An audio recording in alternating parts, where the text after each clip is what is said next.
Welcome to my channel ज्ञान की गरीबी। आज हम बात करने वाले हैं बी फार्मेसी थर्ड सेमेस्टर में फार्मास्यूटिकल माइक्रोबायोलॉजी सब्जेक्ट में। इसमें हम यूनिट थर्ड की बात कर रहे थे जो कि है फंजाई और वायरसेस। इसके अंदर हम आज इस वीडियो में बात करने वाले हैं वायरसेस के बारे में। इसके अंदर हम इसकी मॉर्फोलॉजी और क्लासिफिकेशन के बारे में जो है इसमें पढ़ने वाले हैं। सो इससे पहले इसके जो नोट्स है वो हमने नीचे डिस्क्रिप्शन बॉक्स में इसका लिंक दे दिया है, तो आप वहाँ से जो है डाउनलोड कर सकते हैं। एंड आपने अभी तक हमारे चैनल को सब्सक्राइब नहीं किया तो please subscribe to the channel and hit the bell icon so आपको हमारे चैनल की नोटिफिकेशंस मिलते रहें। तो चलिए स्टार्ट करते हैं। तो सबसे पहले वायरसेस के बारे में हम जो है इसकी डिटेल्स जानेंगे, मॉर्फोलॉजी पढ़ेंगे, क्लासिफिकेशन देखेंगे, रिप्रोडक्शन, रेप्लिकेशन और कल्टिवेशन देखेंगे वायरसेस क्या।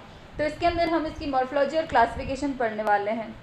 तो सबसे पहले वायरसेस जो होते हैं वो इन्फेक्शियस एजेंट्स होते हैं और ये बहुत ज़्यादा छोटे होते हैं कि उन्हें जो है मैग्निफिकेशंस करके ही जो है वो देखा जा सकता है इलेक्ट्रॉन माइक्रोस्कोप के द्वारा। और ये जो है वो 10 to 100 टाइम्स छोटे होते हैं ज़्यादातर बैक्टीरिया से, जो कि होते हैं 20 to 300 नैनोमीटर के बीच में। और ये जो है वो इनकेपेबल होते हैं इंडिपेंडेंट ग्रोथ के, मतलब ये खुद जो है वो ग्रो नहीं कर पाते हैं आर्टिफिशियल मीडियम में। और ये जो है वो किसी एनिमल या फिर प्लांट सेल्स के अंदर ही जो है वो ग्रो कर पाते हैं या फिर माइक्रो ऑर्गेनिजम्स के अंदर ही। और ये जो है इन्हें बोलते हैं इसलिए ऑब्लिगेट इंट्रासेल्युलर पैरासाइट्स। और इनके पास जो है लिविंग और नॉन लिविंग कैरेक्टर दोनों ही होते हैं, क्योंकि इसलिए जो है ये कनेक्टिंग लिंक होते हैं एक लिविंग और नॉन लिविंग के बीच में। और ये जो है वो होस्ट सेल के बाहर नॉन लिविंग होते हैं और जो है ये इनसाइड होस्ट सेल के अंदर जो है ये सर्वाइव करते हैं।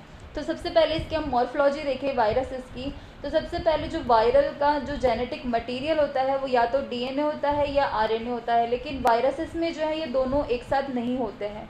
और विरियन एक जो है टर्म होती है, ये complete fully developed viral particle होता है जिसमें न्यूक्लिक एसिड होता है, कोट से जो है इसको सराउंडेड किया जाता है जो कि उसको प्रोटेक्ट करता है एनवायरनमेंट से, एक कोटेड होता है।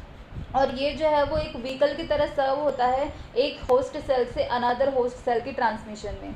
और ये जो है वो नॉन सेलुलर होता है, सेलुलर नहीं होता है, इसलिए इसमें साइटोप्लाज्म, न्यूक्लियस और सेल मेम्ब्रेन जो है वो नहीं होती है। और जो न्यूक्लिक एसिड होता है वायरस का वो सिंगल स्ट्रैंडेड या डबल स्ट्रैंडेड हो सकता है। और वायरसेस पे डिपेंड करते हुए जो न्यूक्लिक एसिड होता है वो लीनियर या फिर सर्कुलर भी हो सकता है। और कुछ वायरसेस में एग्जांपल जैसे इन्फ्लुएंजा का जो वायरस होता है उसमें जो न्यूक्लिक एसिड होता है वो सेपरेट सेगमेंट्स में भी हो सकता है।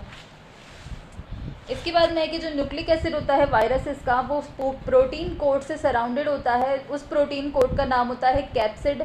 और हर कैप्सिड जो होता है वो प्रोटीन सब यूनिट से कंपोज्ड होता है जिसे बोलते हैं कैप्सोमियर्स। और कुछ वायरसेस में जो कैप्सिड होता है वो एनवलप से भी कवर्ड होता है जो कि यूजुअली लिपिड्स, प्रोटीन्स और कार्बोहाइड्रेट्स के कॉम्बिनेशन में बनी हुई होती है।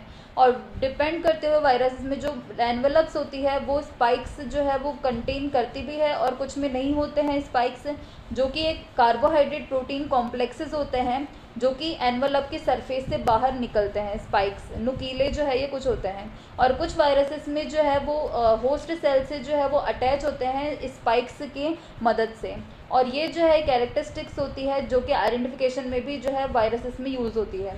और वायरसेस जिनमें कैप्सिड्स जो है वो कवर्ड नहीं होते हैं एनवलप से उन्हें बोलते हैं नेक्ड वायरसेस या फिर नॉन एनवलप्ड वायरसेस।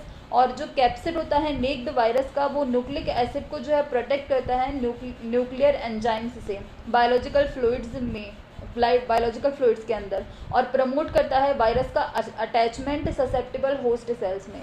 और ये जो है वो एक एनवलप्ड वायरस की जो है ये स्ट्रक्चर होती है, इस तरीके से होता है जिसके अंदर स्पाइक्स होती है, न्यूक्लिक एसिड होता है अंदर, बाहर जो है कैप्सोमियर होता है और एनवलप होती है। इसके बाद में अब इसके क्लासिफिकेशन के बारे में बात करेंगे वायरसेस की। तो होस्ट के बेसिस पे ये जो है वो 3 तरह से क्लासिफाई किए गए हैं वायरसेस। फर्स्ट है एनिमल वायरसेस, सेकंड है बैक्टीरियल वायरसेस या फिर इन्हें बैक्टीरियोफेजेस भी बोला जाता है, और थर्ड है प्लांट वायरसेस। तो फर्स्ट है एनिमल वायरसेस।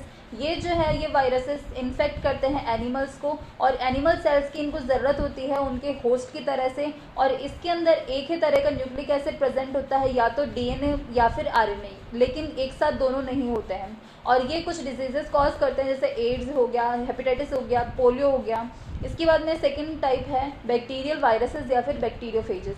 ये ऐसे वायरसेस होते हैं, ये बैक्टीरिया को इन्फेक्ट करते हैं उनके सरफेस रिसेप्टर मॉलिक्यूल से बाइंड करके, और उसके बाद में सेल में एंटर करते हैं। और इसके अंदर डीएनए होता है जेनेटिक मटेरियल की तरह, सिर्फ डीएनए जो है इसके अंदर प्रेजेंट होता है इन वायरसेस में।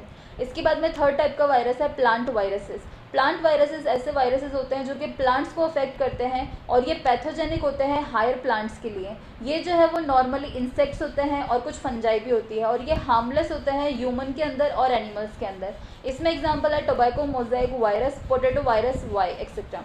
इसके बाद में दूसरे तरह की जो हम क्लासिफिकेशन की बात करें on the basis of morphology के बेसिस पे भी 3 तरह के वायरसेस होते हैं, हेलिकल वायरसेस, पॉलीहेड्रल वायरसेस और थर्ड है कॉम्प्लेक्स वायरसेस। हेलिकल वायरसेस किस तरह के होते हैं, ये जो है रॉड शेप के होते हैं, और ये रिजिड या फिर फ्लेक्सिबल भी हो सकते हैं। और जो वायरल न्यूक्लिक एसिड होता है इनका, वो एक हॉलो सिलेंड्रिकल कैप्सिड के अंदर पाया जाता है, जो कि एक हेलिकल स्ट्रक्चर होता है। और जो जेनेटिक मटेरियल होता है वो जनरली सिंगल स्ट्रैंडेड आरएनए होता है इसके अंदर, और कुछ केसेस में सिंगल स्ट्रैंडेड डीएनए भी होता है, जो कि एक प्रोटीन हेलिक्स से बाउंड होता है इंटरेक्शंस के द्वारा नेगेटिवली चार्ज न्यूक्लिक एसिड और पॉजिटिवली चार्ज प्रोटीन के साथ में। और इसका एग्जाम्पल है रेबीज वायरस और टोबैको मोज़ेक वायरस। इसके बाद में दूसरे तरह का वायरस है पॉलीहेड्रल वायरसेस। तो जो कैप्सिड्स होते हैं most of the polyhedral viruses के, उनकी शेप जो होती है वो आइकोसाहेड्रॉन होती है, या फिर रेगुलर पॉलीहेड्रॉन होते हैं जिसमें 20 ट्रायंगुलर फेसेस होते हैं और 12 कॉर्नर्स होते हैं। और जो कैप्सोमियर्स होते हैं हर फेस के, वो एक इक्विलेटरल ट्रायंगल जो है वो फॉर्म करते हैं। और इसका एग्जांपल है एडिनो वायरस और पोलियो वायरस। इसके बाद में तीसरे तरह का वायरस है कॉम्प्लेक्स वायरस। तो कुछ वायरसेस जो होते हैं पर्टिकुलरली बैक्टीरियल वायरसेस जो होते हैं उनकी कॉम्प्लिकेटेड स्ट्रक्चर होती है, और इसलिए उन्हें बोला जाता है कॉम्प्लेक्स वायरसेस। और ये जो है इसके अंदर टेडपोल जैसे स्ट्रक्चर भी हो सकती है उनकी, दैट इज़ उनके हेड जो है, हेड और टेल दोनों हो सकते हैं। एग्जाम्पल है बैक्टीरियोफेज। सो गाइज ये थी मॉर्फोलॉजी और क्लासिफिकेशन वायरसेस की, और इसके जो नोट्स है वो हमने नीचे डिस्क्रिप्शन बॉक्स में इसका लिंक दे दिया है, तो आप वहाँ से जो है डाउनलोड कर सकते हैं। And thanks for watching this video, and if you like this video please hit the like button and subscribe my channel ज्ञान की गरीबी, and hit the bell icon to get notifications for my new videos.